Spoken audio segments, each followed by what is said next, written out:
ये देखें जी, खान साहब को दाना लगा हुआ है। उस्ताद जी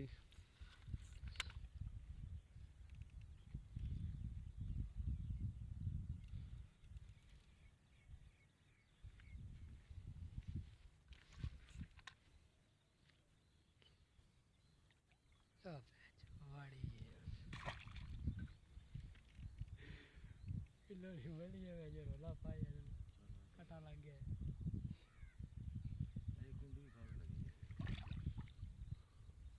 चिकन बाहर